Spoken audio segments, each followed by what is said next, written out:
Мы живем в России. Герб России – золотой двуглавый орел, могучий и гордый. На его груди Георгий Победоносец. Он пронзает серебряным копьем злого дракона. Флаг России трехцветный – белый, синий и красный. Наша столица Москва. Стоит на Москве-реке.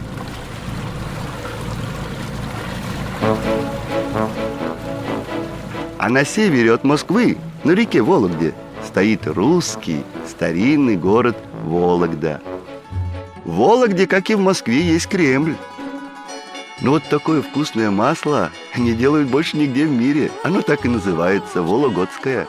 А еще в этих местах плетут знаменитые вологодские кружева. Такие же кружева здесь умеют делать и из дерева, и даже из железа. Они похожи на те, что Мороз рисует на окнах. Кстати, многие думают, что Дед-то Мороз бывает только в сказках, а на самом деле он живет на севере Вологодского края, в маленьком городке Великий Устюг. Напишите Деду Морозу письмо, и вы обязательно получите подарок.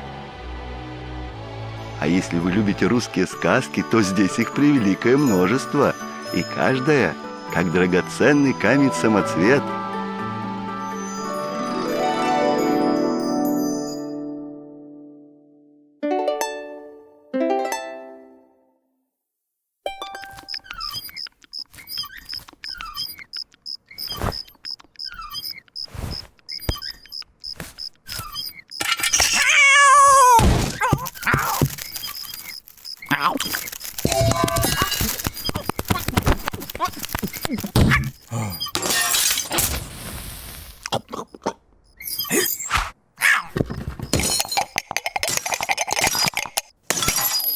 Жил-был мужик, и у этого мужика был кот. Да такой проказник и обжора, что просто беда. Проку от него никакого, одни только убытки. Не выдержал, наконец, мужик, схватил кота и в лес понес. Да подальше понес, чтобы дорогу назад этот кот уже никогда не нашел. И так далеко мужик в лес зашел, что сам испугался. Бросил кота и со всех ног домой побежал. Только его и видели.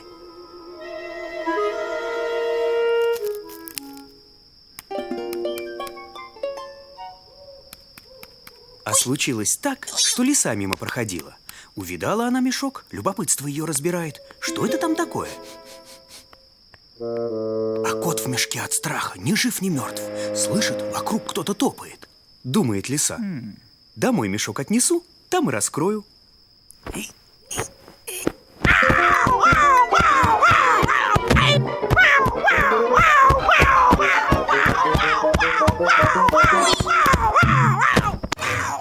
Смотрят кот и лиса друг на друга. Обоим страшно, но жутко интересно. Сколько лет в лесу живу, а такого зверя не видывала. Ты кто будешь? Я... Зовут меня Котофей Иванович. Меня из сибирских лесов прислали к вам воеводою. Вот. Воеводою? Воеводою?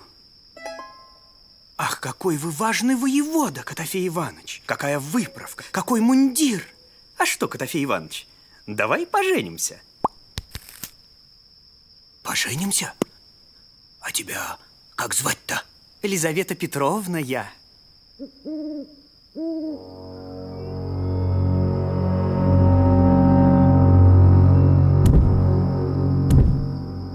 Ну что ж, Елизавета Петровна, пожалуй, женюсь я на тебе.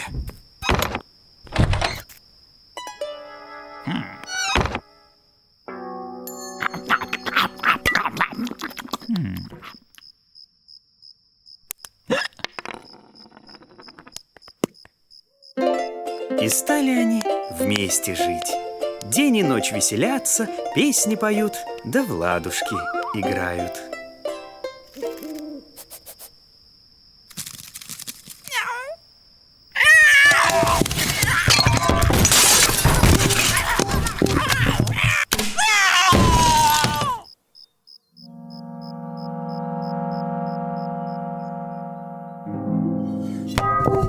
Ах, бедный Котофей Иванович, как же вы проголодались. Всю ночь пробегали, искали, чем бы поживиться. Что ж, я схожу еды добуду, а вы пока тут сидите, сил набирайтесь. Скоро сытно заживем.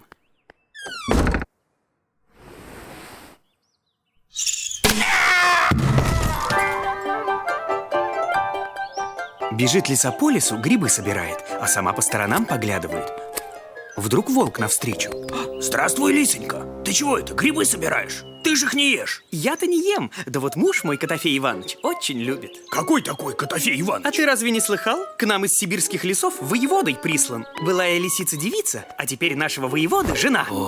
А нельзя ли на него посмотреть? А ты гостинцев собери, рыбки, мясо, да побольше. На опушке положи, а сам спрячься куда-нибудь. Авось Котофей Иванович тебя не заметит. Он хоть у меня и маленький, но характером очень суров. Чуть что не по нему, сразу в клочья разорвет. В клочья? Да. А лиса желуди пошла собирать.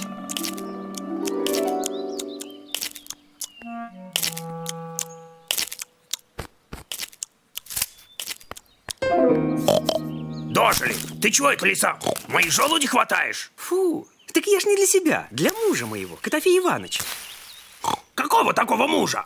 который из сибирских лесов к нам воеводой прислан. Желудь не подашь? Висит высоко.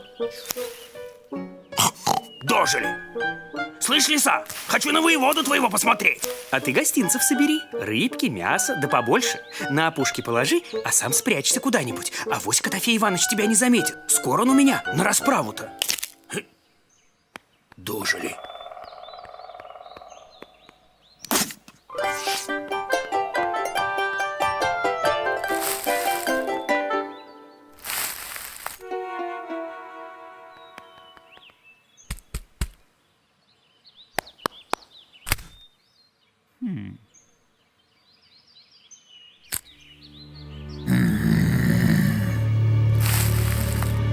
Здравствуй, лисонька. Тебе чего? Мне малинки для мужа моего, Котофея Ивановича, присланного из сибирских лесов к нам воеводою. Покажи. Он у меня маленький, но суровый больно. Чуть что не по нем, тут же тебя в клочья разорвет. Разорвет? Ну, хоть одним глазком. А ты гостинцев собери, рыбки, мясо, на опушке положи, а сам спрячься. Да подальше, авось Котофей Иванович тебя и не тронет.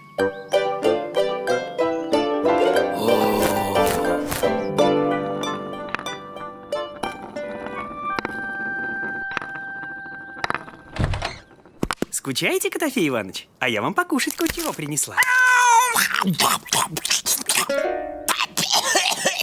Не нравится. Вкусненького хочется. Скоро будет. К нам вот-вот с подарками большие звери пожалуют. Да не бойтесь. Они только одним голоском на вас глянут и сразу разбегутся. В нашем лесу никогда настоящего воеводу не видели. Вот дожили. К лисе с мужем на поклон пришли. Тише ты. Если сам беды ищешь, то хоть нас не втягивай.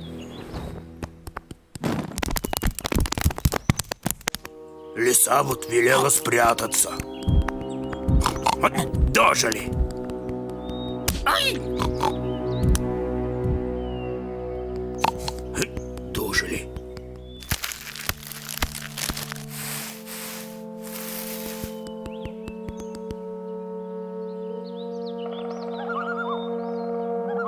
Медведь, ну что там? Не видать никого? Не видать. Хоть бы знаком какой подать. Слышь, косой, стой! Сбегай к лисе, скажи, что мы с подарками пришли. Пусть с Котофеем Ивановичем сюда выйдут.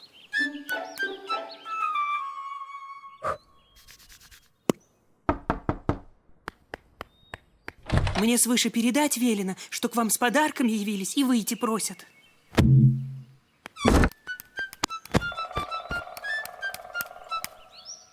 Фу.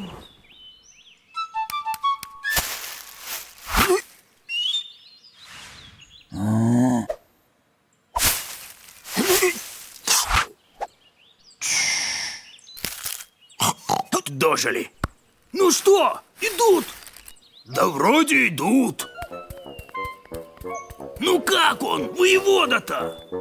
Да не разглядеть толком, мелковат. Ну, полно вам, Котофей Иванович, не сердитесь на них. Они вам подарки вкусные принесли. Вот как вкусненько вы сейчас накушаетесь, может, меньше на них сердиться будете. А уж если угощение вам не понравится, вот тогда их самих и съедите. Ой.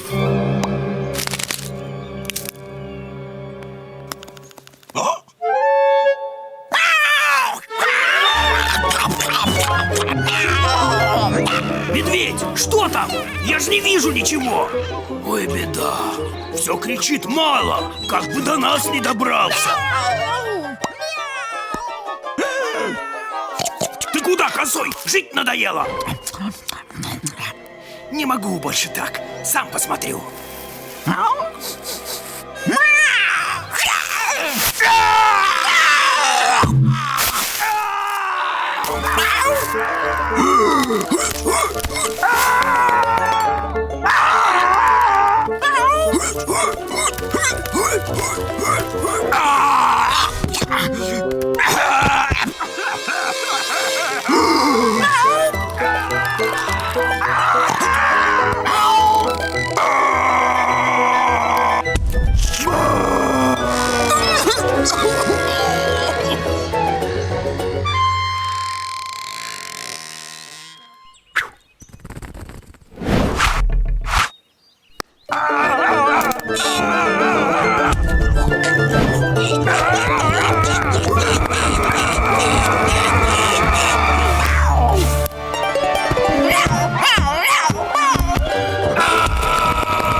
Бегите, а не то как бы воевода вас не задрал.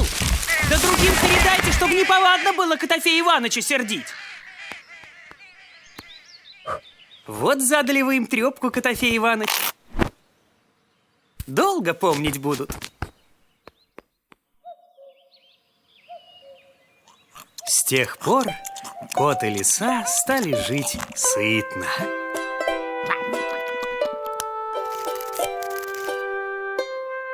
Идут, идут, подарки несут. Идут, подарки несут.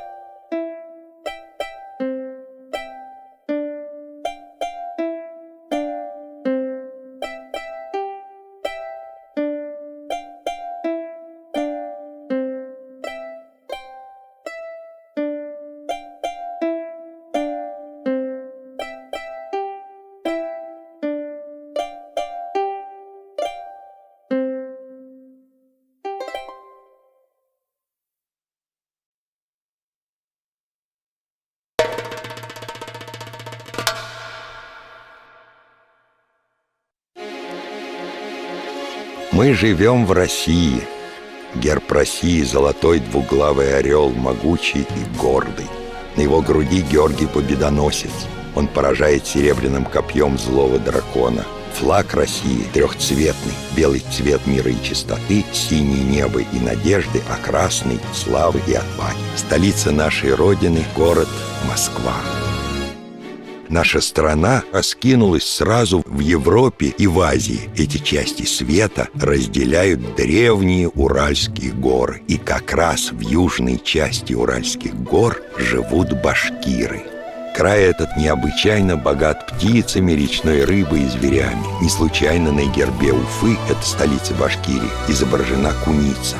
Но давным-давно здесь жили и другие удивительные звери. На стенах горной пещеры Шульганташ древние люди нарисовали мамонтов и даже носорогов. Башкиры — замечательные наездники, опытные животноводы, особенно искусные пчеловоды. Башкирский мед самый вкусный в мире. Наверное, там самые правильные пчелы. Еще эти места славятся драгоценными камнями-самоцветами, особенно яшмой. И, конечно же, здесь помнят и рассказывают замечательные народные сказки. Каждый из них как прекрасный самоцвет.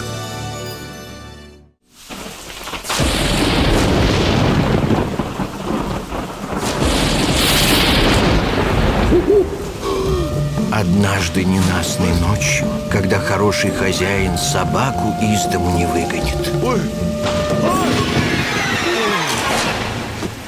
Эй, кто тут? Ой! Ну и погода. Одно слово. Дождище! Да, это еще что? Вот придет зима, совсем пропадем. А давай держаться друг друга. Вот мы с Зайцем 200 лет Не вместе. разлей воды! А втроем это... И зимовать легче. Да, зима. Хорошо бы дом построить. Дом бы построить хорошо. Только мы... Не умею. Вот так и познакомились. А, это так он не кончится и до первых петухов. Ой, Ой, где это я? известно где, в лесу. Ты как Сюда это... попал. Я путешествую. Держу путь на юг. Категорически надоело жить у хозяина. Он, видите ли, затеял варить петушиный суп. Ну, а я от этого петушиного супа... Ой, икаю. А что, оставайся с нами зимовать. А может, знаешь, как... Дом построить. Дом легче легкого. Это просто как яйцо.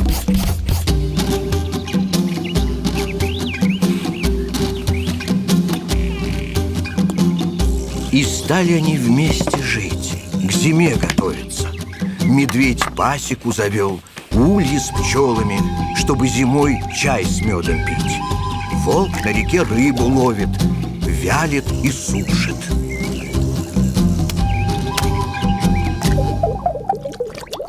Ой, тащи, клюет! Ой, мама! А петух огород стережет.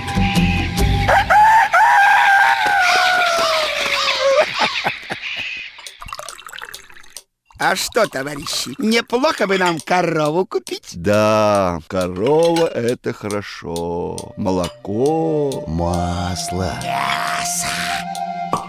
Идея из молока, товарищи. Сделаем масло. Вот и будет чем полакомиться зимой. Ну да. И решили они корову купить. Ну, ты, Заяц, давай. Не скучай. А заяц пока на хозяйстве остался. Ку-ка-ку! Вот, подавился. Ух ты! Продали они урожай меда, да еще пчел 28 штук, и купили корову. Каждое утро волк и заяц отправлялись эту корову пасти.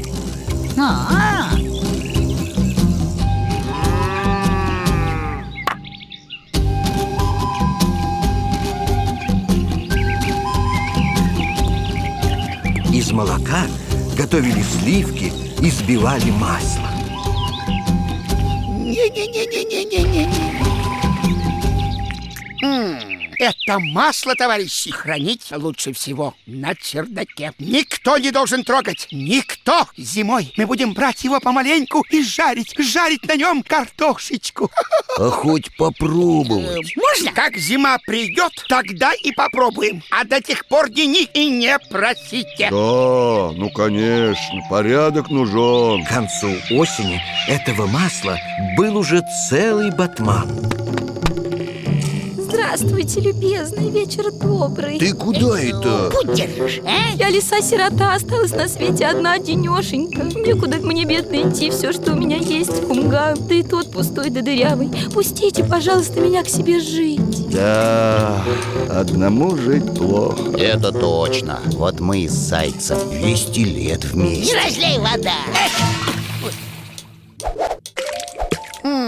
Ну что же, живи с нами. Известное дело, товарищи. Коллектив — великая сила. И стала лиса вместе с ними жить. Вела себя очень покладисто и приветливо. Всем старалась угодить. Идет серенький волчок и ухватит за бочок. Чуть что сразу волчок. Да, Не. О, может уже... Достать с чердака наше масло. Торопиться определенно не следует. Еще не зима, еще рано. Ну, а завтра можно? Вот завтра придет, завтра и посмотрим. Так лиса прознала про масло. Масло. Будет вам масло. Эй, лиса-сирота, дома? Дома. Она Сейчас это... вернется. Скажите ей, чтобы шла к барсукам на именины придумывать имя детенышу. Обязательно скажем, все непременно. Лисонька, приходили тут, приглашали тебя придумать имя барсучонку. Что ж, тогда надо идти. Будут вам именины, будет вам масло. Нашла лиса большое сухое дупло, да и спрятала там масло. Ну, чем тебя там... Почивали. Жареной рыбой, пирогами с начинкой и топленым маслом. А имя это барсучонку? Какое дала? Башбала. На другой день лиса опять заявила. Меня снова пригласили на именины. Ну, на этот раз какое имя дала? Куртанцы. И на третий день лиса унесла остатки масла. Ну, а сегодня как назвала? Кинзя. Наконец наступила настоящая зима. А может, это уже пора полакомиться нашим маслом, а? Давно это... Пора! Вот теперь самое время. Эй, лиса, иди достань с чердака масло. Кто? Я? Стала лиса хитрить да изворачиваться. В жизни так высоко не залезала. Ой, ох, трудно же, не могу я туда забраться. Ноги не держат, не упасть бы. Ой, нет тут никакого масла. Где наше масло? Где масло? Это какой-то Как мне это какой-то жаль парадокс. ваше масло. Как я его... Это масло... Надо немедленно найти вора и наказать. Да, найти и наказать непременно. Да, найти. А как? А давайте разведем большой костер и устроимся вокруг. У того, кто съел наше масло, оно само от тепла на животе выступит. Выступит на животе? Просто как яйцо.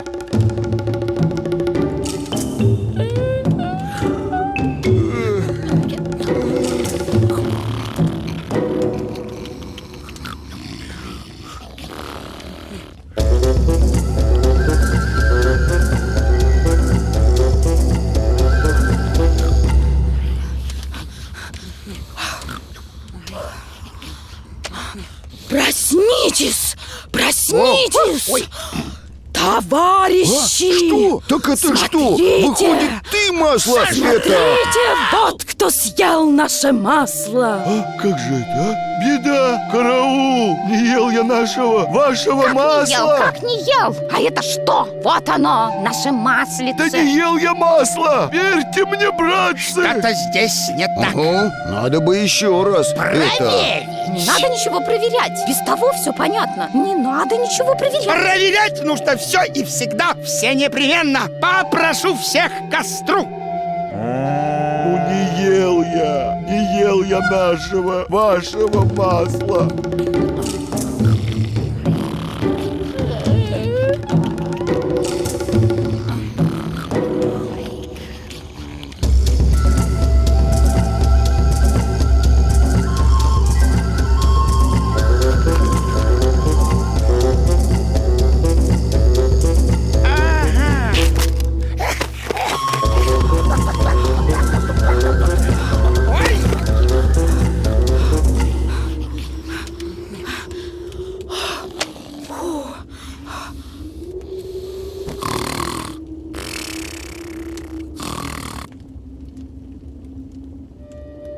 Да как же, вроде не ел. Ну, я же говорила.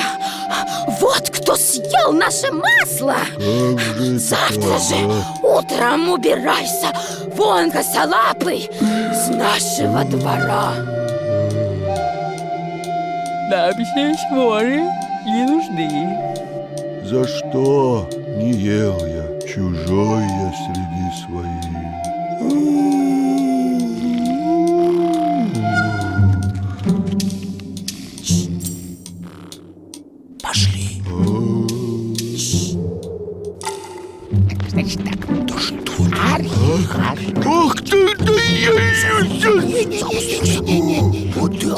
Все неприятности.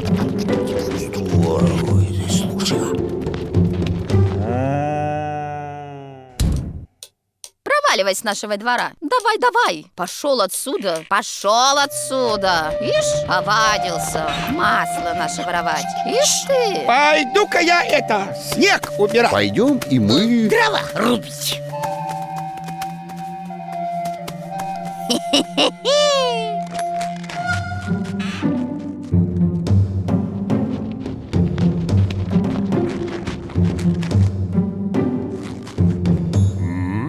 Где же? Ну где же? Ведь здесь же было мое масло. Ой! Ай, ой, ой, ой, ой, ой, ой, ай, ой, ой, ой,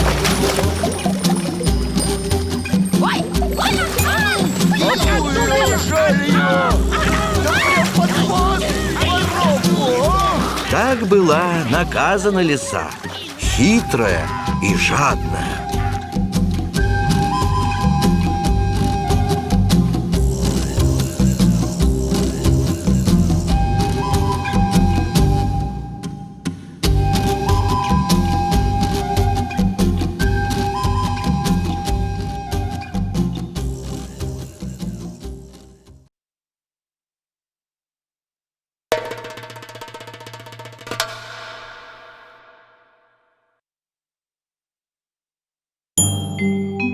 Мы живем в России.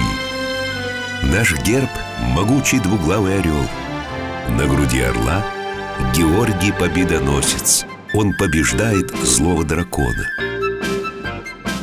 Флаг России трехцветный – белый, синий и красный. Наша столица Москва – самый большой город России. А Россия – самая большая страна в мире. Она лежит сразу в двух частях света – Европе и Азии. Там, где их разделяют Уральские горы, стоит знаменитый город мастеров Златоуст. В этих местах археологи нашли древнее поселение Аркаим. Здесь впервые приручили лошадь, изобрели боевую колесницу и построили первую печь для выплавки меди. Нынешние мастера ничуть не хуже своих предков. Они делают и украшают резьбой булатные сабли, а из чугуна вообще могут отлить, что хочешь. И, конечно же, здесь помнят народные сказки. И каждая, как драгоценный камень-самоцвет.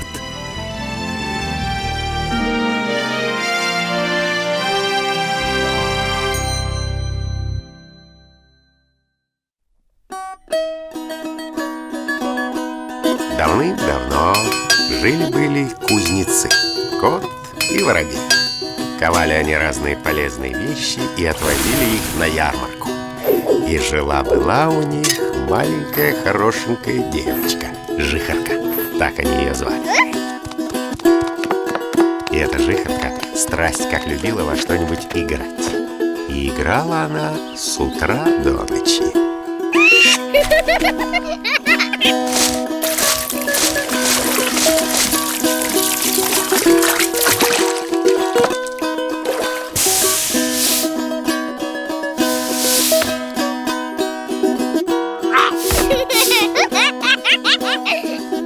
Из печки выскочил бабайка, черный, лохматый, и стал ловить непослушных детишек и тащить их к себе.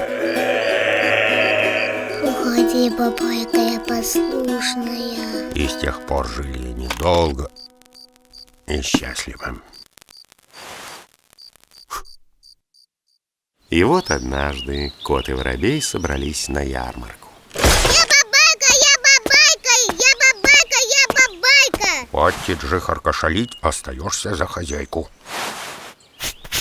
А мы тебе с ярмарки гостинцев привезем. И между небом и землей поросенок крылся, и вертяя за хвостом к небу прицепился.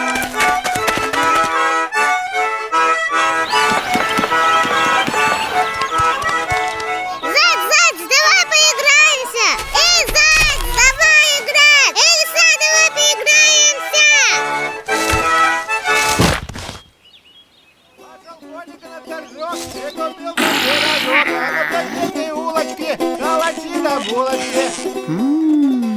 Какая румяная девочка у кота и воробья осталась. А синька ее, пожалуй. Лишь бы и она тоже в свою норку не запрыгнула.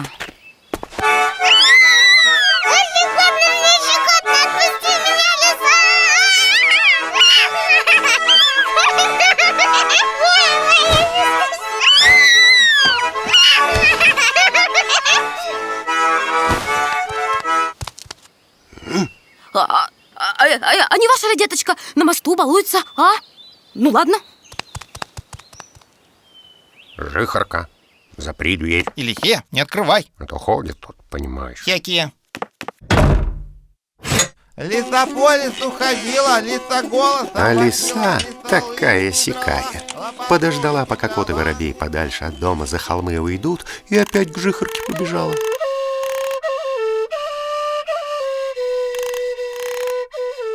И вот ходит лиса под окном и думает, как же Жихарку из дома выманить. А мне, кот-воробей, не велели тебя двери открывать.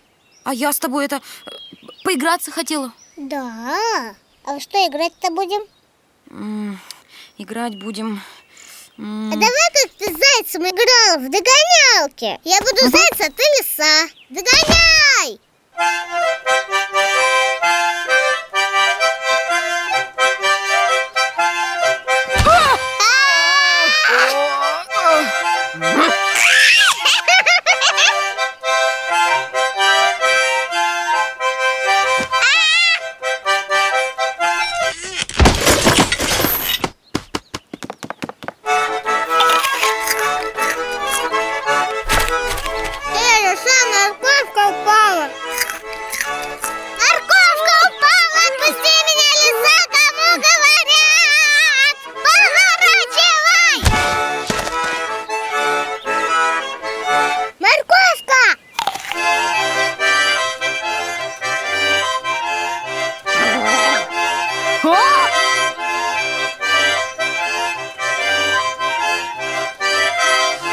Мы тебе, лиса, хвосты-то потрубаем! Потрубаем!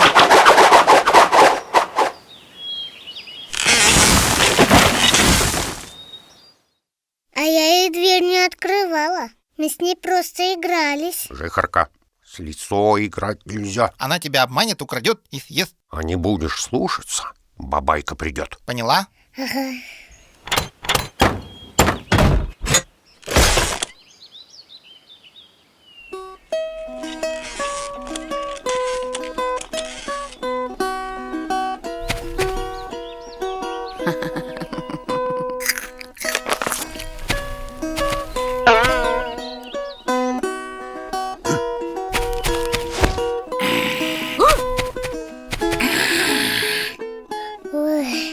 Чё-то не видать лисы. Должно быть, хорошо мы напугали ее с саблями. Поехали, а то ярмарка вся закончится.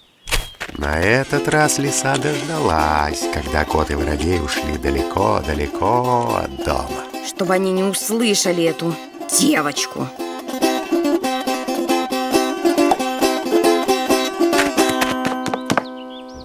Это кто? Это зайчик-побегайчик. А зачем? Поиграться. Ты ж сама меня просила.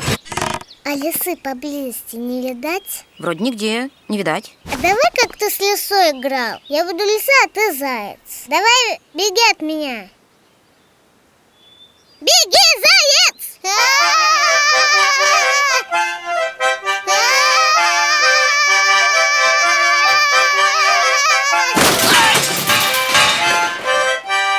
Эй, заяц, я тебя поймала. Ой! А я вовсе и не заяц, и не заяц. Кот, воробей, спасите, помогите, меня лиса украла!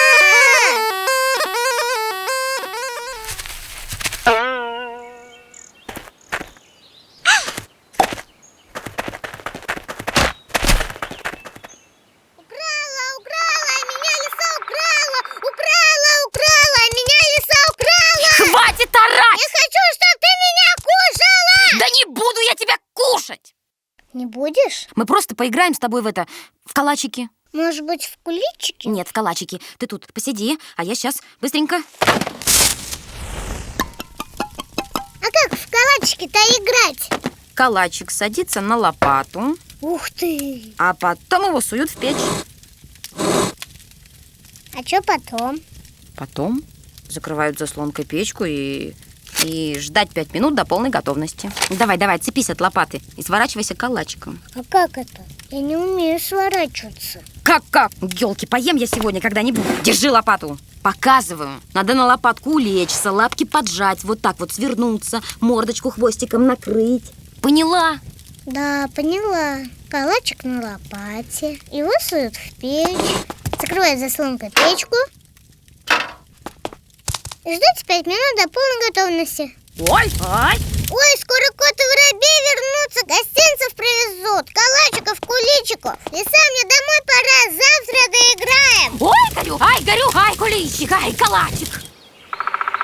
А я дороги-то и не знаю. Ой, бабайка пришел. Я кота и воробья не послушалась. Я с лисой играла! Меня бабайка утащит!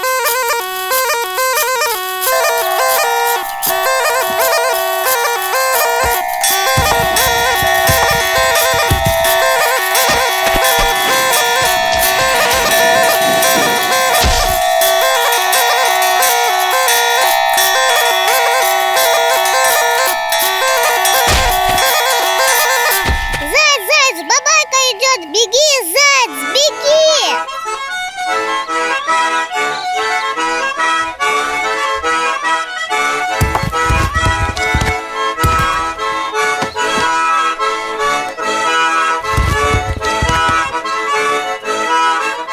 Ой, мой домик! Стой, заяц, стой! А теперь, заяц, беги!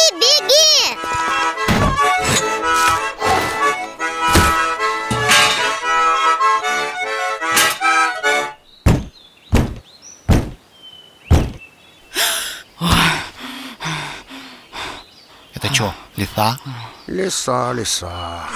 Опять ты, лиса, за свое. Ща мы из тебя сажу-то повыбиваем. Ой, кот и воробей вернулись! Бабайка!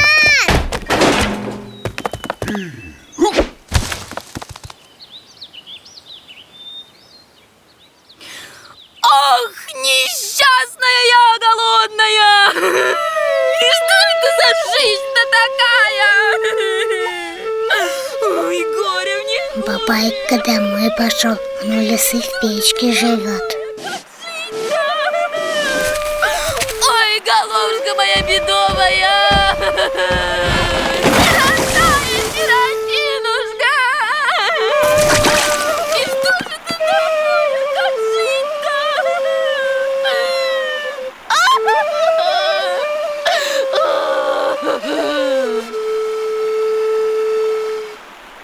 А мы тебе, жихарка, с ярмарки калачи привезли. Ой, калачики! Идем, быстрее калачики кушать! Ой, калачики!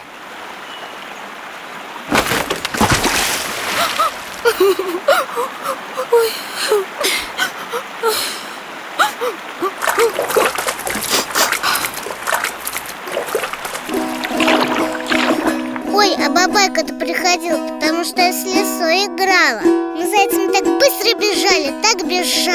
А лиса вовсе меня и не собиралась кушать. Она калачиком была. Только мы с ней не доиграли. А бабайка хотел меня и зайца к себе в печку утащить. А печка-то у лисы дома такая чумазая. И тараканы огромные бегают.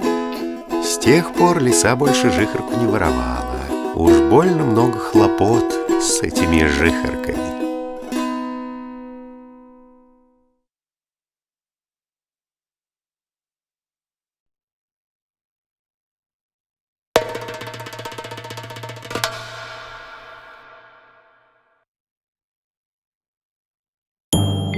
Мы живем в России. Наш герб – золотой двуглавый орел. На его груди щит, на котором святой Георгий поражает копьем злого дракона. Наш флаг трехцветный – бело-синий-красный. Наша столица – город Москва. Россия – страна многонациональная. Разные люди живут на ее просторах. Например, очень много украинцев. А Украина – наш ближайший родственник и сосед. Климат Украины теплее нашего, а природа очень живописна. Там, где широкий Днепр впадает в Черное море, в степи раскинулся сказочный заповедник, которому уже больше 100 лет. Называется он Аскания Нова. Здесь прижились и хорошо себя чувствуют редкие животные из разных стран. Золотые китайские фазаны, африканские страусы, зебры, антилопы гну и фламинго и американские бизоны. А еще лучше поживают простые украинские звери и птицы. У них здесь родина. Разных животных мы встречаем и в украинских народных сказках. И каждая из сказок как драгоценный камень-самоцвет.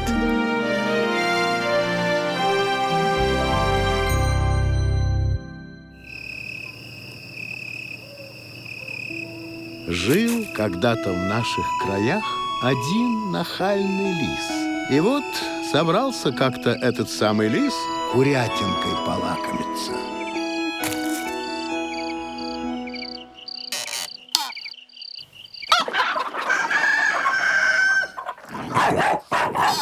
Маша! Где? Ай! Цыц!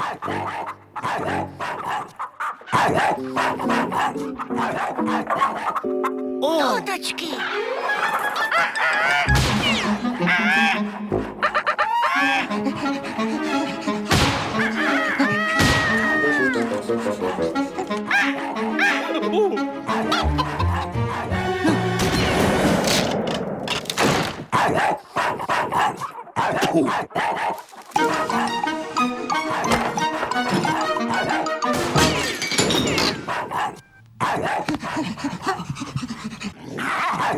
Ты чё?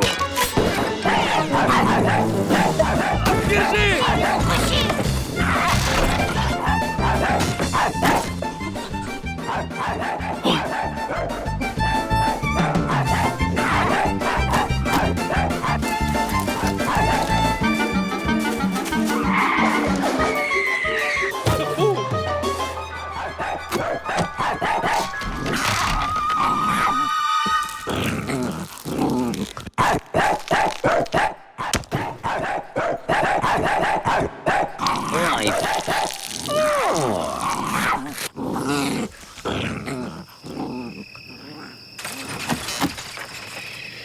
Фу.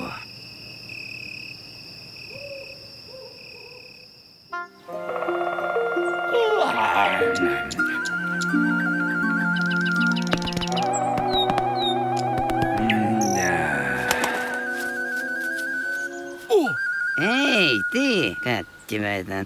Дрозд, ты что это делаешь? Как это шо? Гнездо строю. А я вот хвостом как махну, дерево срублю и твое гнездо того разрушу, если ты меня из этой ямы не вытащишь.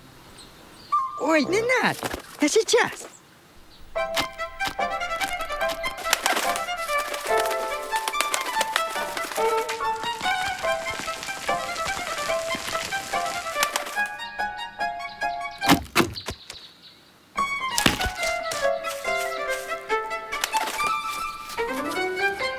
Эй, ты, этот, Дрозд, что делаешь? Как это шо? Гнездо строю. А зачем? Жениться хочу.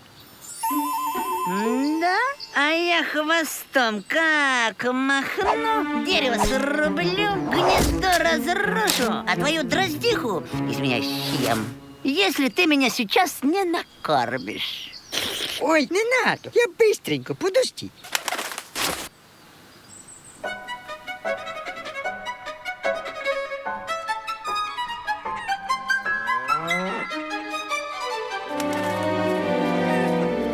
Идем со мной.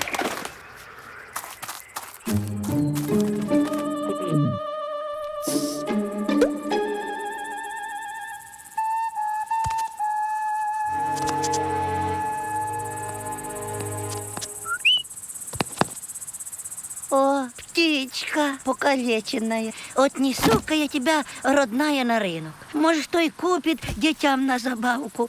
Цыпа, цыпа, цыпа, цыпа, цыпа, цыпа.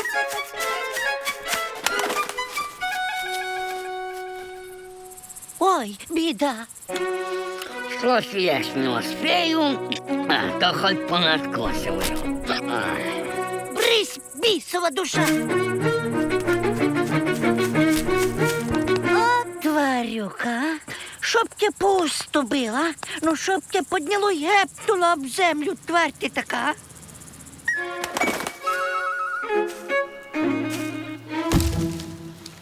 Ой. Эй, Дрозд, что делаем? Шо-шо, гнездо строю. О, а зачем? Как зачем? Жениться хочу. А зачем тебе жениться, а? Мне дроздиха яиц нанесет.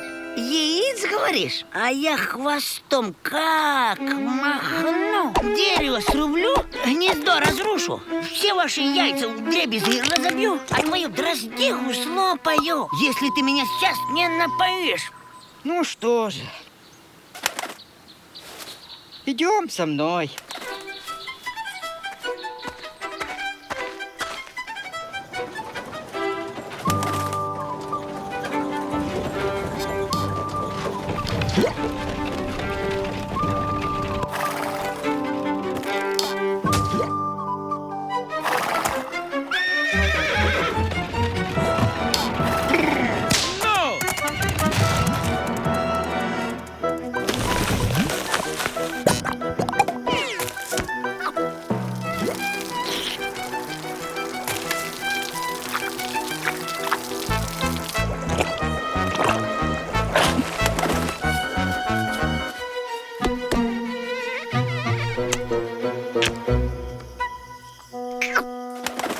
Ой.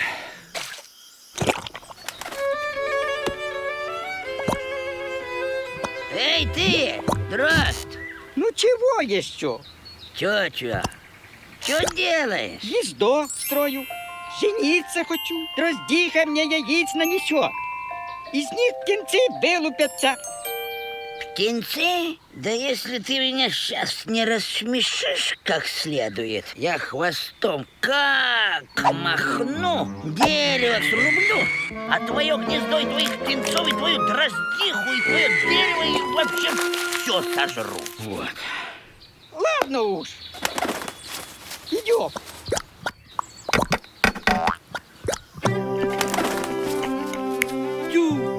Вот я тебе! Ой, да ты что, сдурел? Да птица вот! Да где? Вот сейчас я ее... Ой! Ты что, руку на батька? О, вот птица-то! Вот я ее!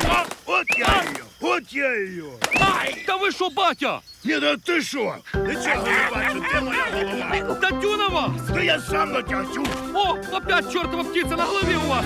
Сейчас! Дурень, вот же она! Вот я... Ай! Да вы шо, батя?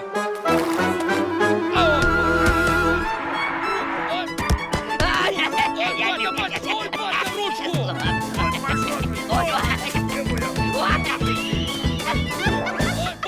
Рассмешил Дроздяра. Ой, я не могу, этот ему, а тот ему как даст поддых. Эй, Дрозд! Опять!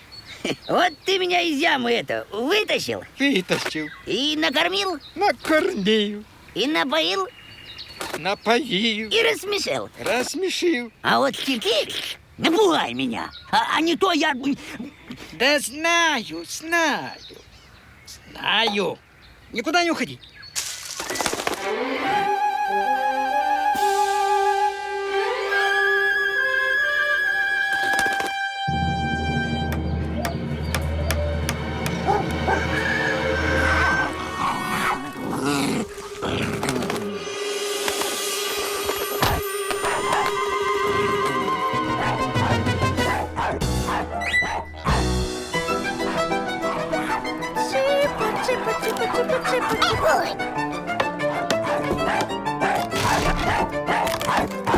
Да что ж такое делается?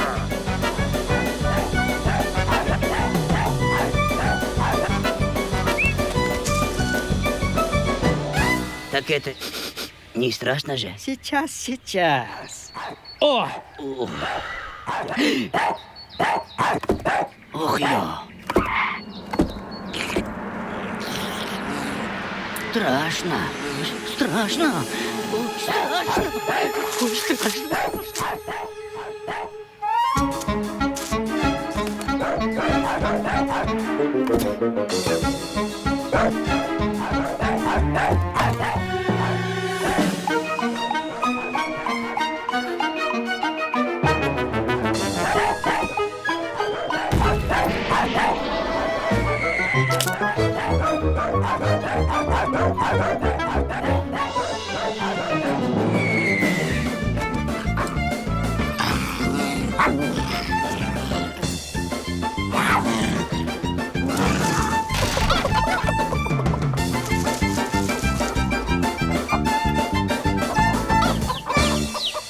Ой, страшно. Ой, вот это страшно.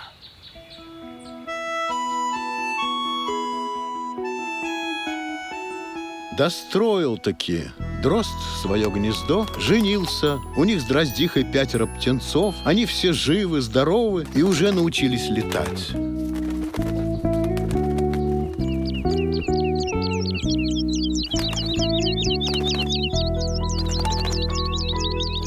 А вот лис так и живет на том дереве. Кормится насекомыми.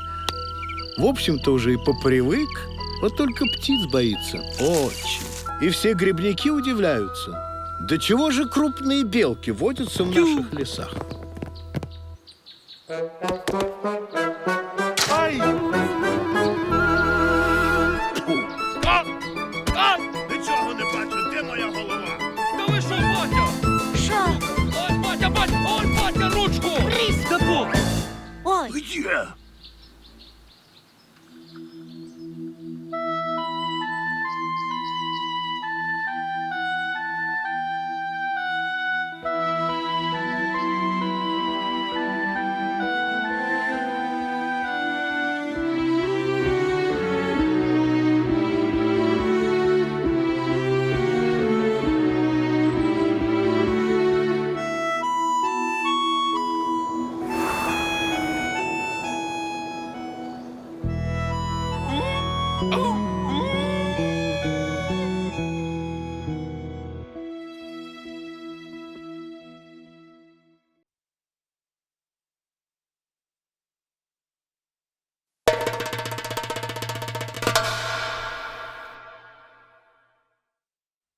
Мы живем в России, самой красивой стране мира.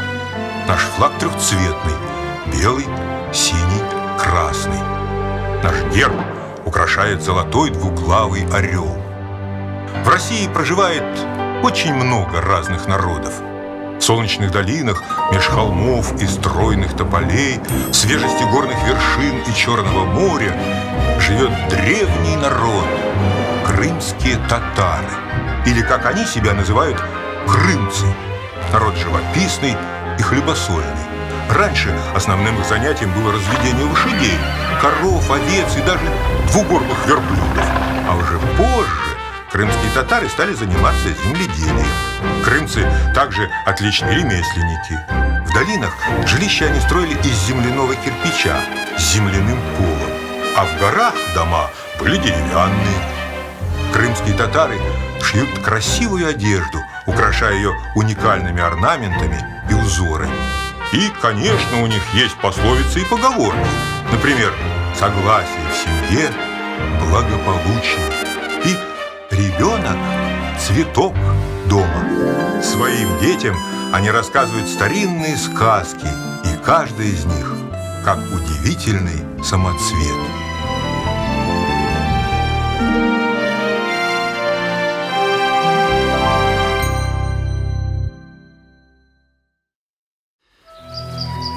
Когда-то давным-давно повадился поганый змея Джага в нашей земле летать да бесчинства творить.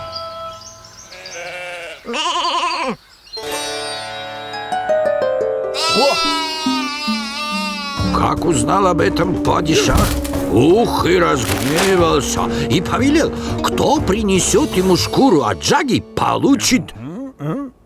О, его дочь в жены. Ай, красавица! Ой.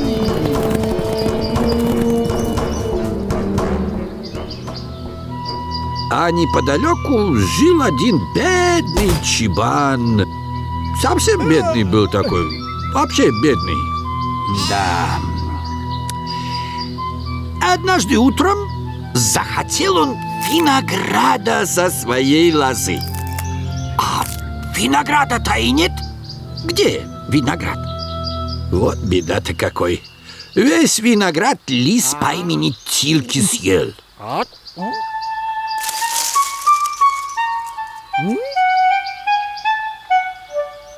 Ох, и разозлился чибан на Тилки лиса. Кинулся его ловить. Ловил. И там его ловил. И тут его ловил. И везде ловил вообще. В общем, рассердился на него, что ли, так сильно.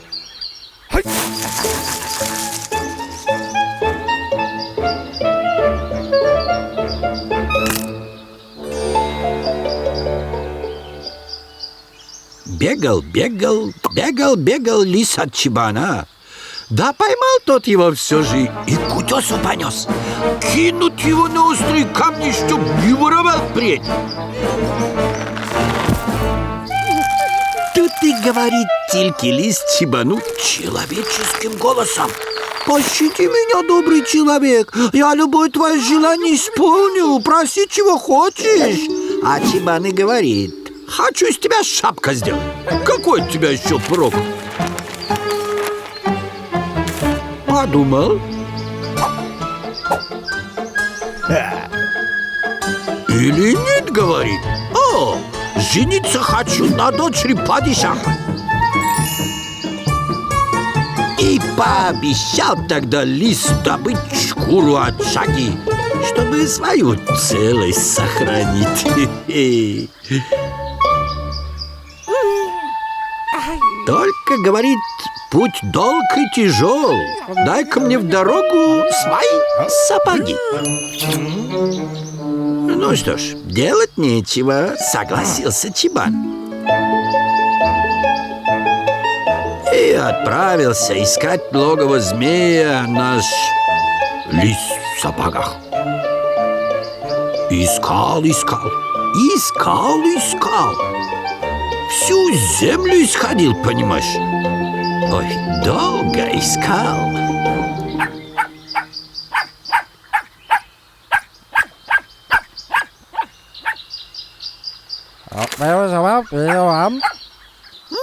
Да вот и нашел.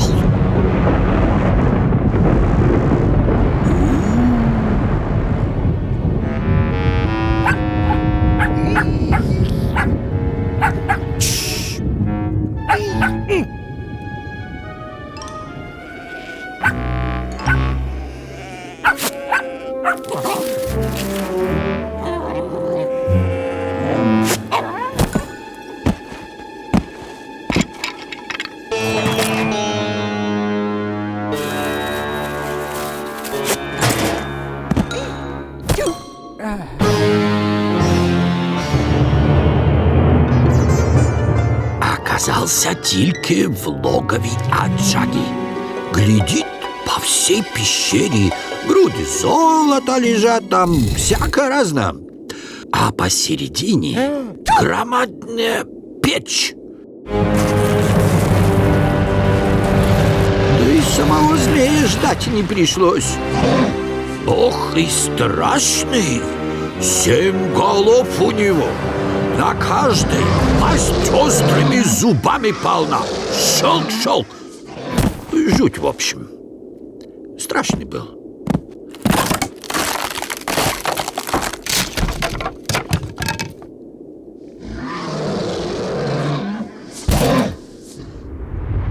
Тут и говорит ему лис: «О, великий змея Джага, Пришел я тебя предостеречь.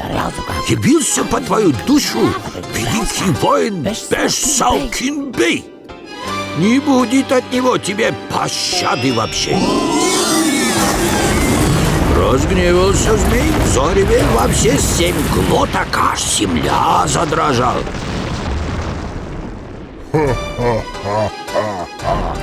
«Берегись!» — смеется тебе в лицо грозный Беш-Салкин. Так ему сказал он вот так. Поднатужился Джага, изрыгнул страшное пламя. Гляди, достал он свою громадную булаву.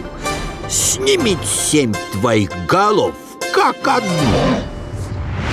Испугался змей. Не знает, где схорониться. Туда пошел, туда, не знает в общем. Полезай скорее в печь, я тебя там спрячу. Затаился Джага в печке. Дрожит, сидит там, вообще как барашка молодой. А лис ее тогда возьми и затопи. Хе-хе.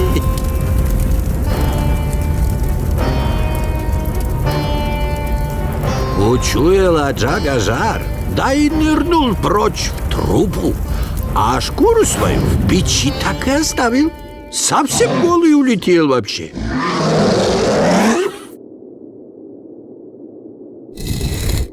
Доволен Тильки лис. Исполнит он теперь свое обещание. Привел лис с собой в пещеру Чебана. «Принимай, — говорит, — мою работу». Как увидел Чебан богатство, совсем голову потерял. Шайтан такой он. «И теперь хочешь из меня шапку-то сделать?» Чебан в ответ: «Да ты мне теперь как брат. Я тебе беречь буду пуще у всех сокровищ. А как помрешь, я тебе в золотой земле, в золотом гробу хоронить буду. Только давай мне поскорее шкуру этого Джаги». Ой, какой, а! Так-то вот, сдержал свое слово Тильки лис. Молодец какой, да? Дай падишах не обманул. Сыграл Чебан свадьбу. Ох, и хороша была свадьба. Ой, ели досыта, пили до дна. Да только лису нашему Тильке по усам-то текло, а в рот-то мало что попало вообще. Вообще сказать не попало.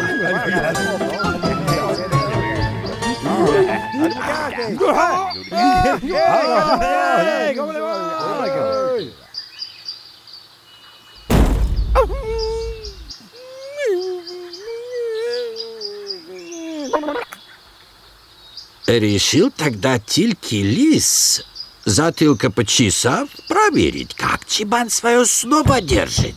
Постучал ему в дверь, да прикинулся мертвым. Увидел Чебан, что помер лис, да и говорит: «Короток лисий век, проку от него теперь мало, но, может, шапка выйдет», — говорит ему вот так. Осерчал лис: «Ты что мне обещал, шайтан-байтан, век помнить? Так-то ты свое слово держишь. Да ты сам хуже от Джаги».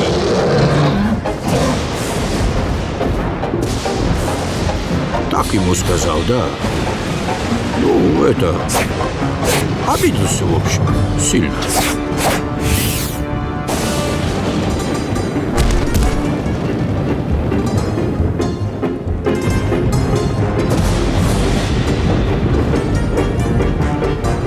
Поднялась от слов лиса тогда страшная буря.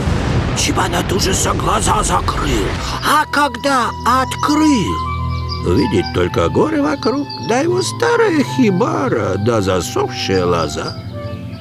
Такие дела.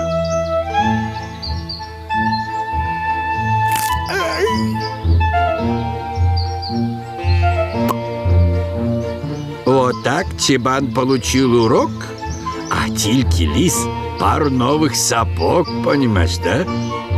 Ай, молодец вообще.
живем в России. Герб России – золотой двуглавый орел, могучий и гордый. На его груди Георгий Победоносец. Он пронзает серебряным копьем злого дракона. Флаг России трехцветный – белый, синий и красный. Столица нашей Родины – Москва. Россия – самая большая страна в мире. На ее просторах живут разные народы, и у каждого народа свои обычаи и традиции. Наш самый близкий сосед – Украина. Много украинцев живет и в России. У русских и украинцев были общие предки – древние славяне. Наши языки очень похожи. Самая большая река Украины называется Днепр. На холмистом берегу Днепра – столица Украины, древний и удивительно красивый город Киев. Еще Киев называют матерью городов русских. В водах Днепра князь Владимир крестил Русь, и было это 1000 лет назад. Русское государство так и называлось – Киевская Русь. И, конечно же, украинцы помнят и рассказывают замечательные народные сказки. Каждая из них как чудесный камень-самоцвет.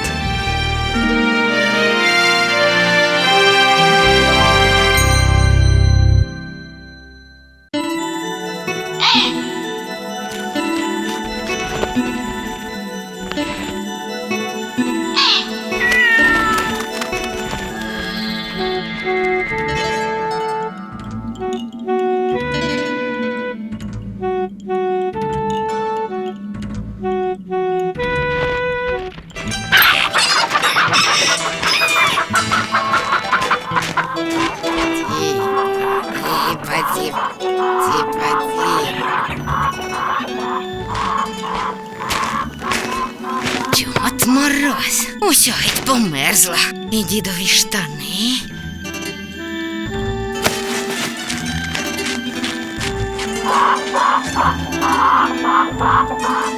Тю, а де ж кофта? З утра ж тут була.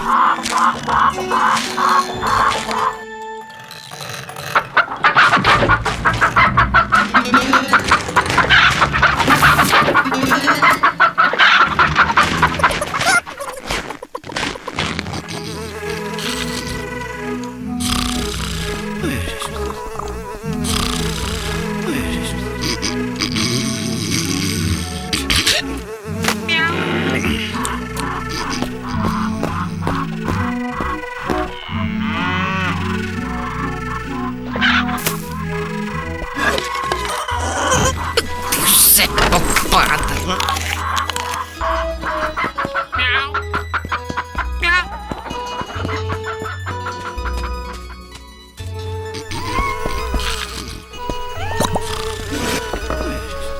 Ага. Так, я пирожки поставлю. Дед, пироги з чим делать? Що, знову з яблуками? Що? З рибою, пироги з рибою. От самі рибу й ловіть.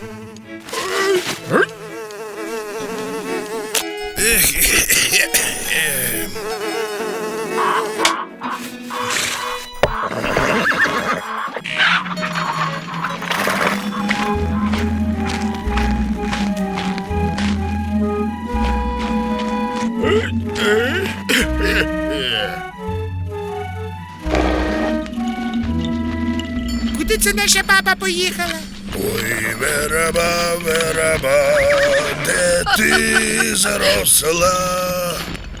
А я молодая, як я. От я старий пень. Удочку-то я дома забув. О, Вася. От спасибо, так спасибо. А то я без удочки. Ты сам знаешь.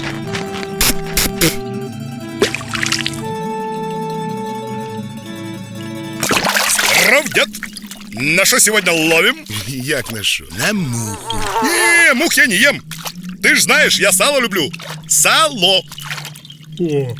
Ну ладно, бывай здоров. О, а вот маленькая. Только ту Ваське. Много дед рыбы наловил.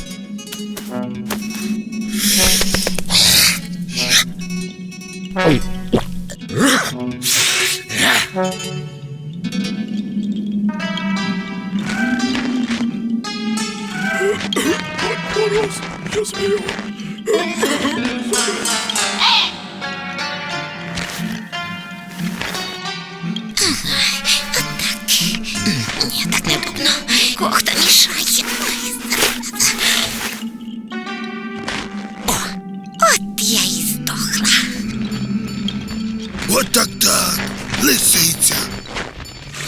О, сдохла. Совсем. Это ж готовый воротник. От бабе радость-то, а?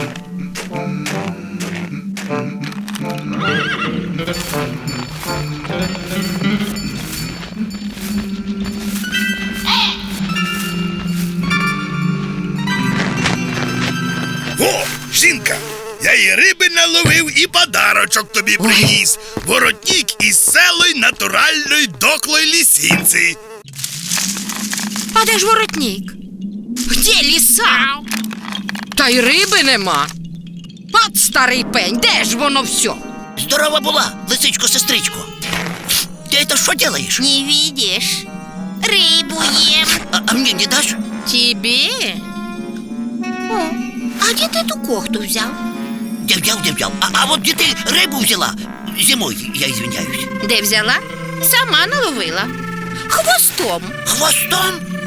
А ты это меня научила бы рыбку хвостом вот так вот, а? Тебя? Проще простого. Подходишь к проруби, опускаешь туда свой хвост, ну и приговариваешь: ловись, рыбка большая и маленькая, ловись, рыбка большая и маленькая, и все дела. О, как! Слова только не забыть, а? Ловись, рыбка, извиняюсь, большая и маленькая. Надо бы слова записать, а то забуду. Ловись, рыбка большая и маленькая. А слушай, а зачем нам маленькая? Нам бы побольше и очень большая. О, записал.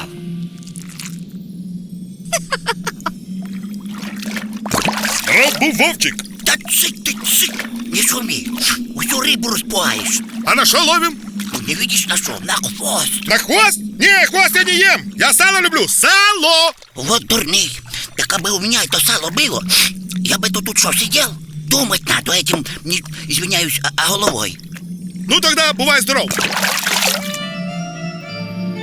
Ловись, рыбка большая, очень. Мерзни, волчий хвост. Мерзни, волчий хвост. Да ты, лиса, это что там бубнишь, а? Да, это я тебе всю рыбу на хвост нагоняю. Всю со всей речки. А, точно. Вот уже сколько рыбы нацеплялось.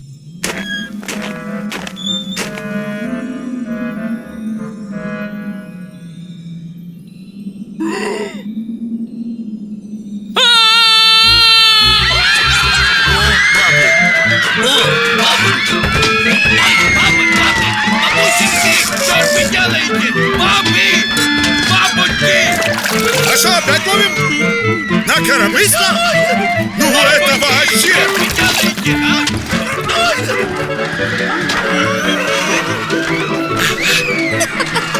Ну, пока тут все, я вижу, заняты, надо бы в село наведаться.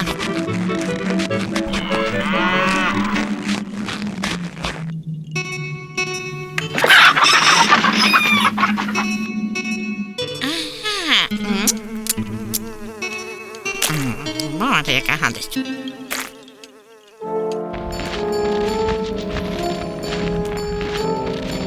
Ну что, бедола, досталось тебе? Да так досталось, що хвоста не осталось. Был хвост и нема, сплыл.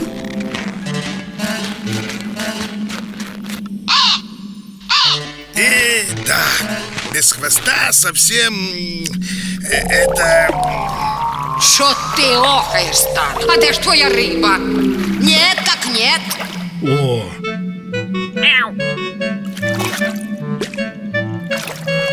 Что, опять на муху?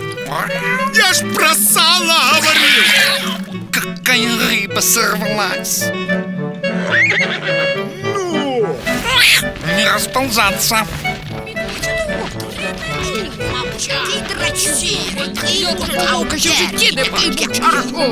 Боєць! Без хвоста! Єдине, що без хвоста. Лиса, ты меня как научила рыбу ловить? Чтоб я без хвоста остался? Совсем. Да еще меня эти бабы коромыслом обдубасили. Больно же. Это тебе больно? Это мне больно. Глянь, меня так усю исколотили, что все мозги на улицу выскочили. Ой-ой-ой. И чем же я теперь думать-то буду. Мозги? На улицу? И что, больно? Ой, как больно. Вот бедолага. Ладно, садись на меня, а я уж тебя повезу. Ага, битый не бито везет, битый не бито везет. Ты это, Лиса, что там бубнишь? Это я раны твои заговариваю, чтобы не так болели.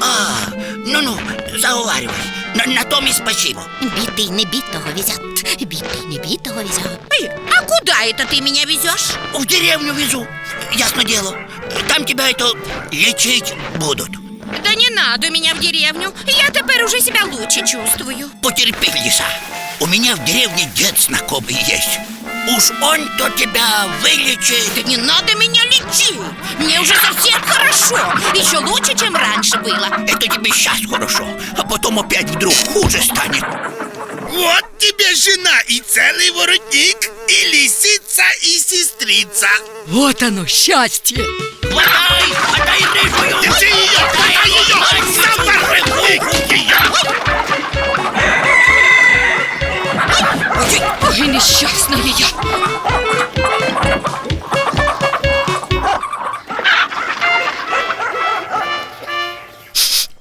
О, оце настоящее сало.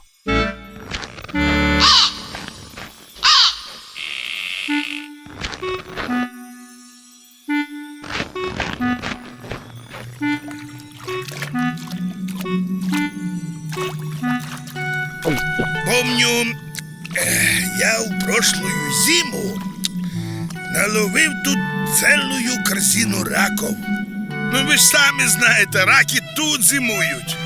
А я помню 2 зимы тому назад. О, какую рыбу споймал! Какую? О, какую! Да ты что? Не может быть. Да честное слово! Да чтоб у меня ноги отсохли! На муху? Да какие мухи? На сало! Да ты что? Не может быть. Да честное слово! Помню, я в прошлую зиму наловив тут целую корзину раков. Ну вы ж сами знаете, раки тут зимуют.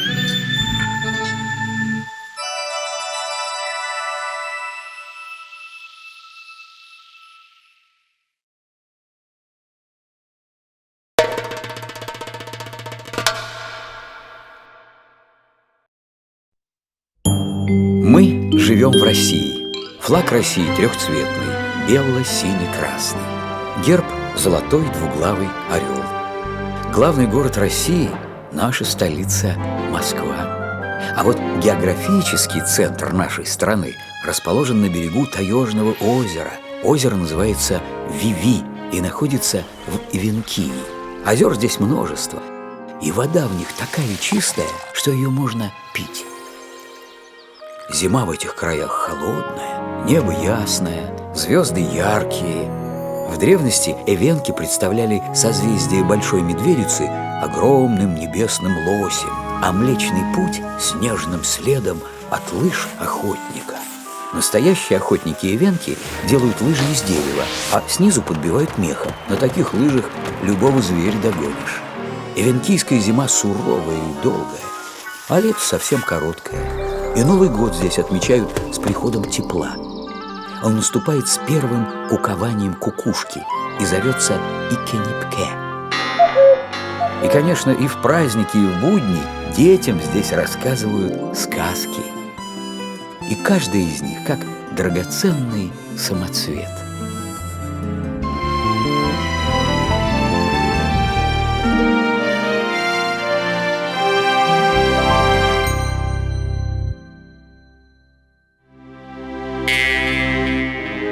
Случилась эта история в далекие времена, когда весь мир на одной лосиной спине умещался.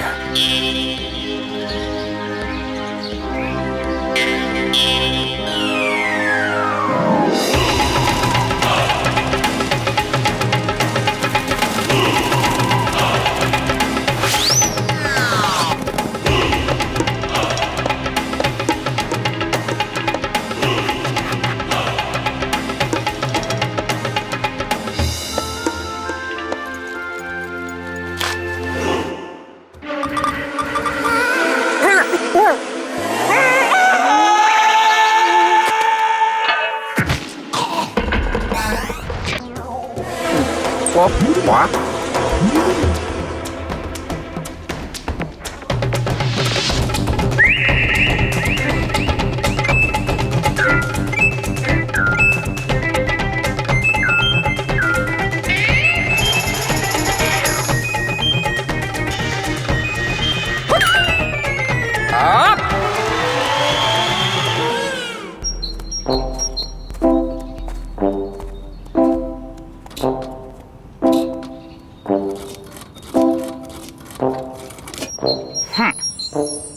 Опять чужого оленя украл, бездельник. Зачем украл, однако?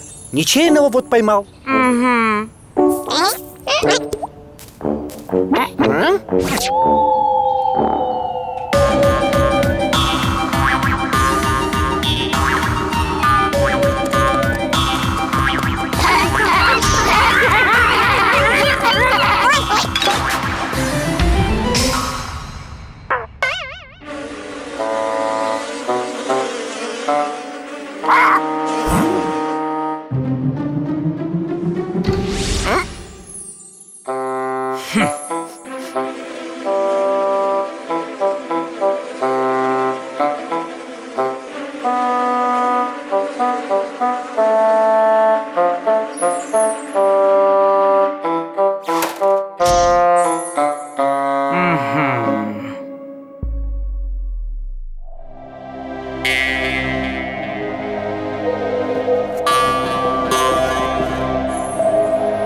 Однако зима идет, холодно уже. Ступай-ка собери дров побольше, а то замерзнем совсем.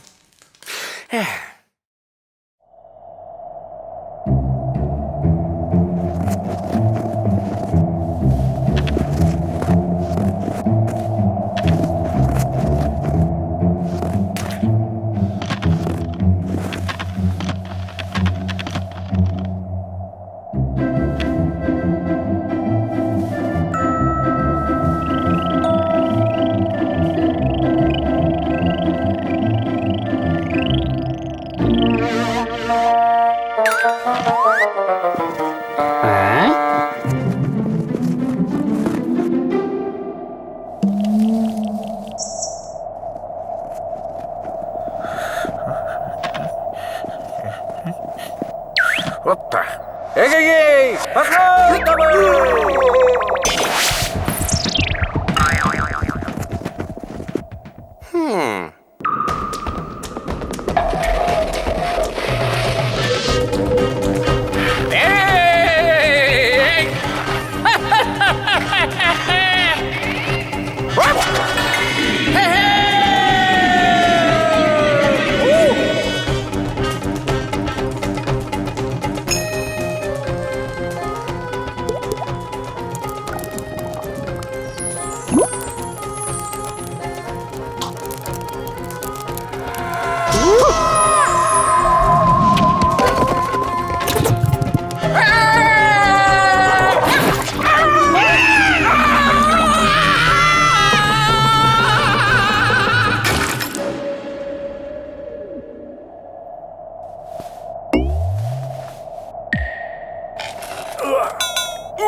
Ну что мне с ним делать, с непутевым?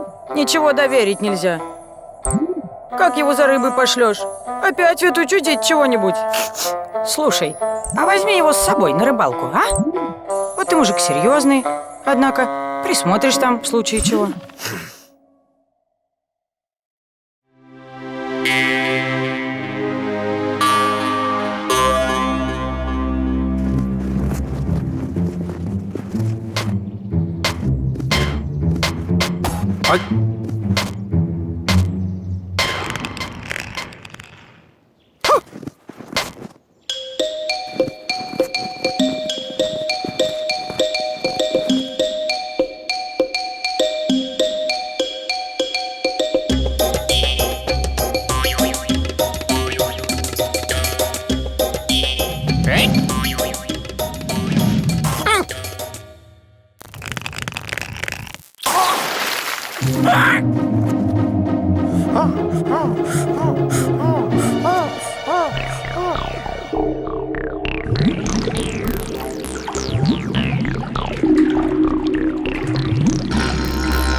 Это здравствуйте. А чего так тихо у вас? И рассказали рыбы лису, что есть у них рыбья мать. И вот она заболела шибко. И кто шумит сильно, того хвостом золотым зашибить может. Хвостом золотым зашибить? Ой-ой-ой. А посмотреть можно? Я большой шаман. Любого вылечить могу.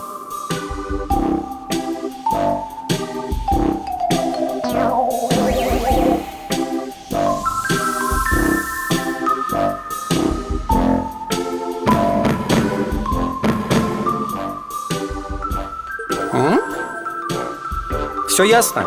Надо лечить вашу маму. Сильно лечить. Только чур мне не мешать. А пока я колдовать буду, постройте-ка лестницу, чтобы мне потом наверх подняться. Ну что уставились? Давай шибко за работу берись.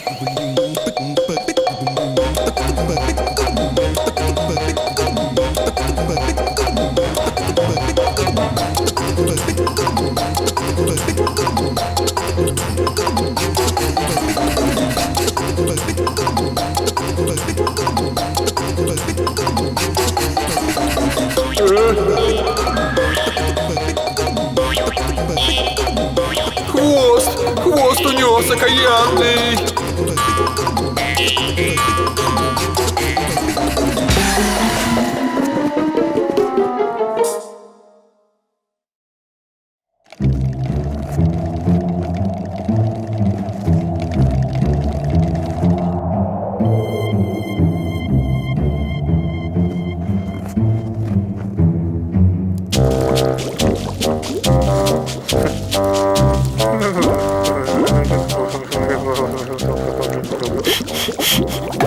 Чего нос суешь?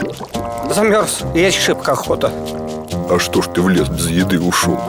А в мешке что? В мешке-то, так вот... А ну-ка. Ух ты! Где взял? Вот нашел, однако. Ходил и нашел. А давай ты мне похлебку отдашь, а я тебе хвост. А не обманешь? Зачем обманешь? На вот, держи. А рыбы тем временем рассказали Филину, какой переполох устроил лис в подводном царстве.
Чего делал, а?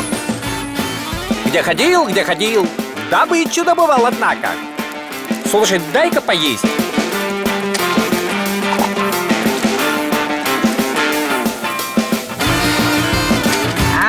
Ну, хватит лопать. Давай показывай. Чего принес? Золотой хвост принес. Будет у нас теперь и еды вдоволь, и оленей много, и работать не надо.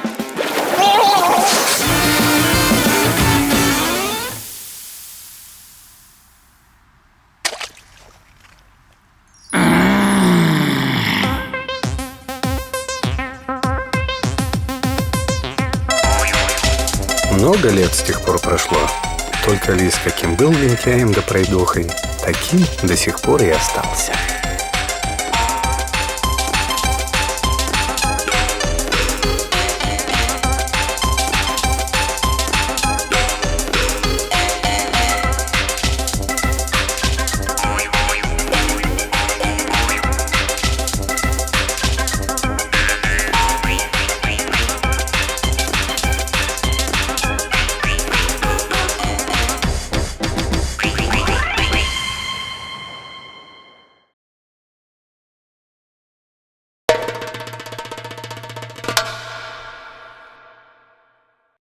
Мы живем в России.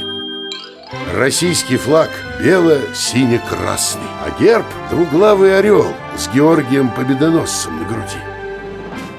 Наша столица — Москва. А столица Югорского края — город Ханты-Мансийск. Под землей здесь лежат настоящие сокровища: нефть и газ, золото, железные руды, медь. Всего и не сосчитать. Один из коренных югорских народов — ханты. Ханты — замечательные охотники и рыболовы. И это неудивительно. В тайге и тундре водятся медведи, рыси, росомахи, горностаи, соболи и белки. В реках и озерах плещется рыба, осетры, стерлядь, сиги и ряпушка. В Югории длинная суровая зима, поэтому ханты с нетерпением ждут весенний праздник птички-трясогузки.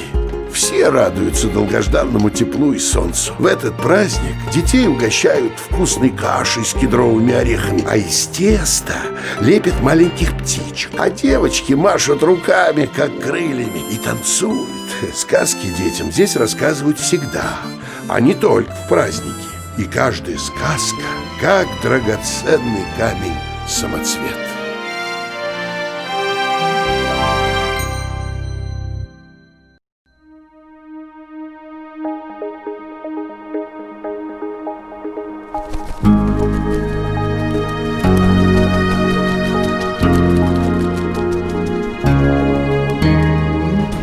Когда-то лисы почти не отличались от людей. Лисы были белого цвета и одного роста с человеком. Жили в чумах. Как добрые соседи дружбу с человеком водили.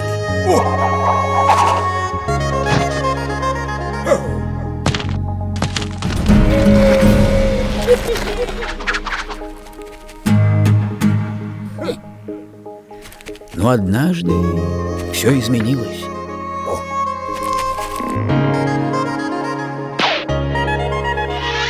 В одном далеком стойбище на берегу реки жил лис. Работать он не любил. Своего соседа, Ковшичана, часто обманывал. Вот Ковшичан приготовил суп, несет угостить.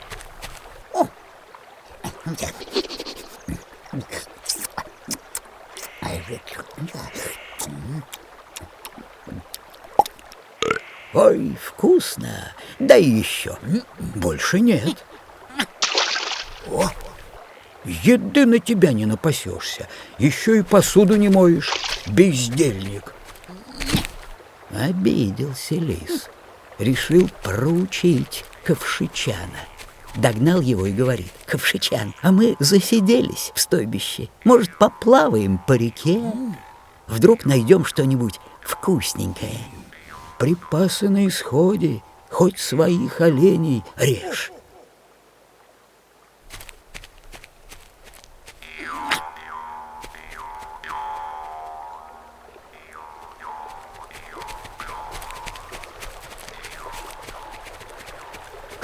А если заблудимся? Со мной не заблудишься. Мы челнок будем ставить носом в ту сторону, куда путь держим, чтобы не заплыть обратно.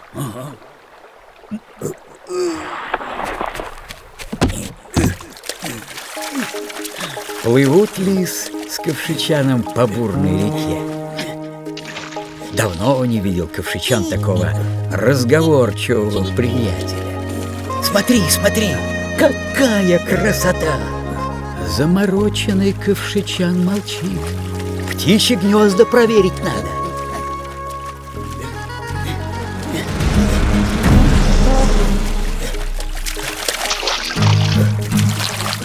А как здесь рыбы много!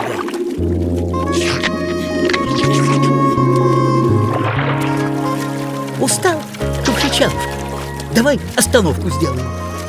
Отдохнем, сил наберемся.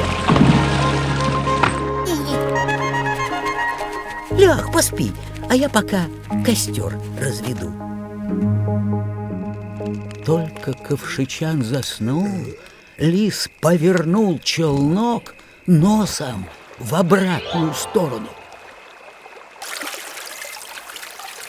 Ковшичан и не поймет, что теперь они поплывут обратно. Вот проснулись они утром, подходит к лодке, засомневался Ковшичан. Слушай, лис, мы ведь в другую сторону плыли. Нет, нет, смотри, носом-то лодка туда стоит. Делать нечего. Согласился с хитрецом.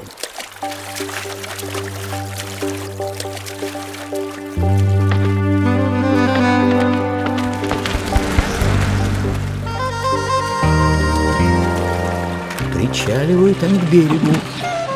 Вот, смотри, как раз та поляна, где я оленей видел. Ковшичан смутился. Нехорошо есть чужих оленей. Да ешь, считай, что я угощаю.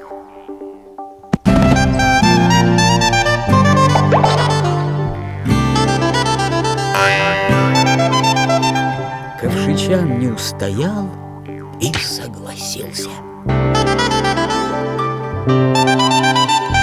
Так друзья пировали неделю, пока не изжарили всех оленей.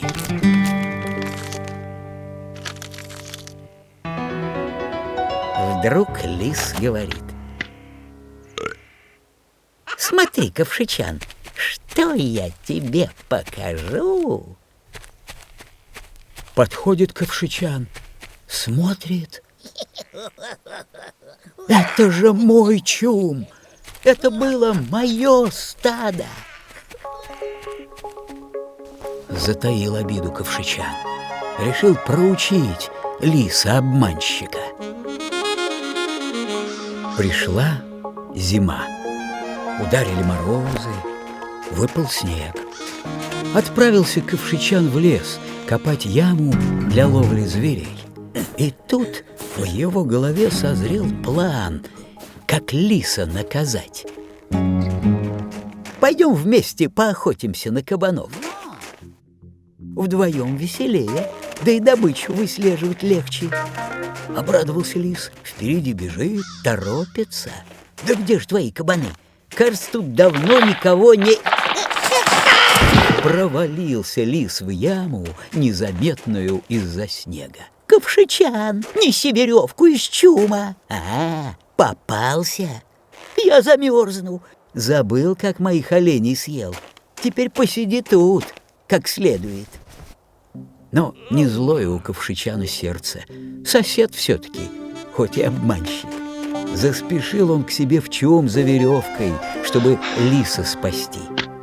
Сидит лис в яме, ежится от холода, стучит зубами. Вдруг, как снег на голову. Попался! Очень надо. Лучше уходи отсюда и не мешай. Говори, что ты тут делаешь, а не то буду тебе снег на голову сыпать. Ладно, скажу. Не стало мне удачи на охоте. Вот решил пошаманить, духов задобрить. Попроси духов из-за меня. Да? А ты скинь мне длинную толстую ветку. Она будет моим шаманским деревом. Кабан сломал небольшое деревце, опустил его в яму, а лис по нему ловко взобрался наверх.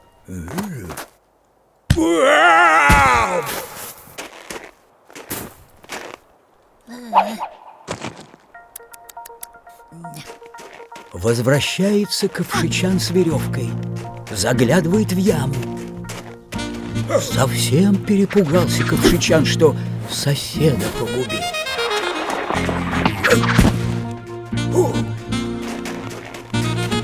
Ну и лис, никак его не перехитришь. Ну и ладно, зато и я в накладе не остался. На поляне лис видит одинокий медвежий чум. Там хозяйничает медведица. Дождался, когда медведица отвернется.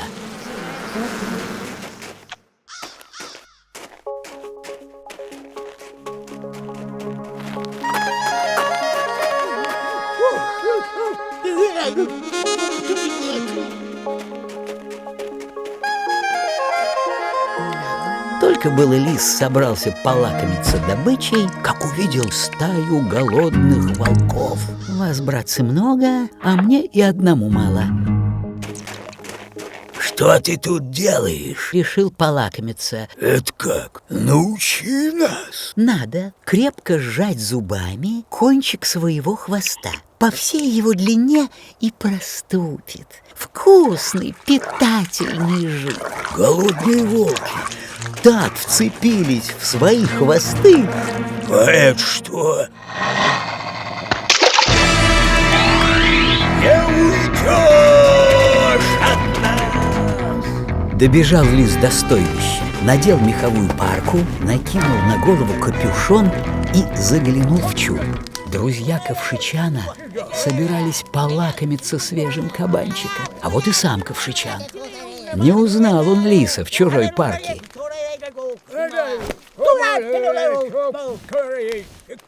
Увидел тут лис, что волки идут. Что бы придумать? Как закричит в притворном ужасе. Это же волки! Волки! Волки! Да это же мой сосед лис! Он моих оленей съел! Хватайте его!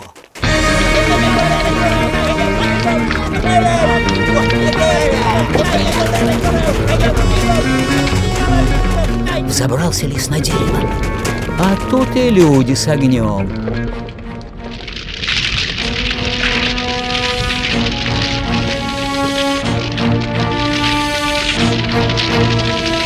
Взмолился лис.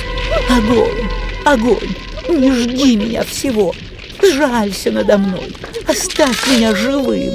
Ну, хоть маленьким, зато живым. От того, каким теперь он стал, люди засмеялись. Громче всех Ковшичан. От нашего хитреца и пошли нынешние лисы. Маленькие и рыжие, будто огнем прихваченные. Людей и волков с тех пор стороной обходят.